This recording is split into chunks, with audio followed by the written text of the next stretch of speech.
cheese is really easy when you've got beautiful cheeses like this to work with, and great cheese, a little bit of good wine, and you're off to a great start. Whether you're choosing blue or brie or vintage cheddar, they all start off looking like this, and then they're often cut and wrapped and brought to your supermarket so you can choose from there. I often love to put a cheese platter together. I'm a bit of a cheese platter diva amongst my friends. They always say, Naomi, bring the cheese platter along. And I love to do that because it's really quite easy. Just think about these tips when you're doing it. Start off with some fresh fruit. I've got some beautiful Corella pears, some lovely red grapes which are nice and crisp, and a few dates. I love mixing dates with cheese. They really go very, very well. A nice heavy fruit bread that's finely sliced also goes well with cheese. And now I'm going to choose 3 different cheeses. Starting off with everyone's favourite, a camembert, or you could use a brie. This is a Tasmanian heritage. And again, choose it when it's close to the use-by date, because then you'll know it's as ripe as possible. I'm going to slice that in half and just open it up on the board. And I've got a lovely vintage cheddar. This is a Surprise Bay from King Island Dairy, and you can see it's gorgeous and crumbly.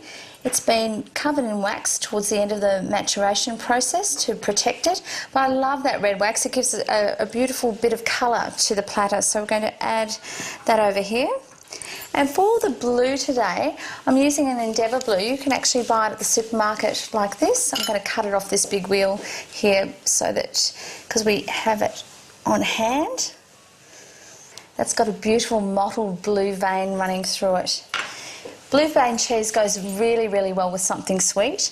And quince paste or a fig paste that you can buy in your supermarket. This is a little South Cape ones that I've got here. Pop that open. Because they come moulded, the way I like to present them is like this. Turn them out and then just slice them in half, and I overlap them onto the plate. And don't forget the crisp breads.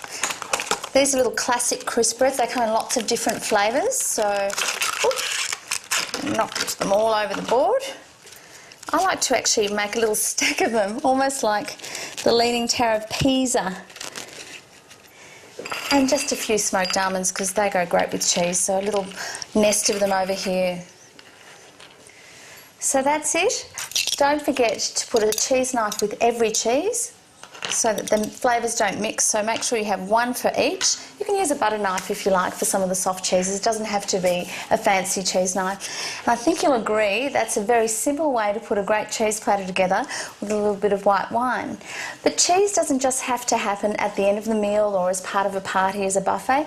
What about an antipasto style cheese platter for the beginning of an event? Come and have a look over here.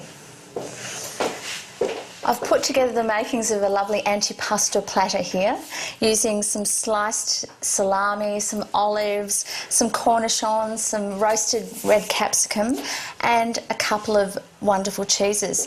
Some fresh bocconcini, these are the South Cape ones. Here's a nice little tip. I love to wrap them in prosciutto, so get it finely sliced and just wrap it. I love doing this little job. It's almost like wrapping up a baby.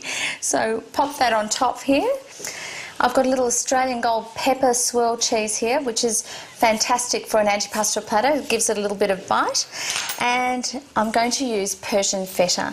South Cape's Persian feta comes marinated in a herbed oil with herbs and peppercorns in it. It's a really soft and succulent cheese. And I'm just going to ease that out of here.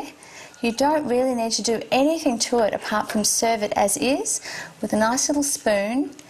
And it's a nice alternative to a dip. Beautiful on bruschetta, on a crisp bread, or some nice crusty bread. So I'll just serve that with a little spoon. And these little rosemary and sea salt grissini are also a lovely addition to an antipasto platter. So that's a great little antipasto platter to serve at the beginning of a party. Don't put the really heavy cheeses on them. Choose the fresher style white cheeses, and they go very well with antipasto ingredients. For more information on cheese, go to cheesematters.com.au, your complete guide to cheese.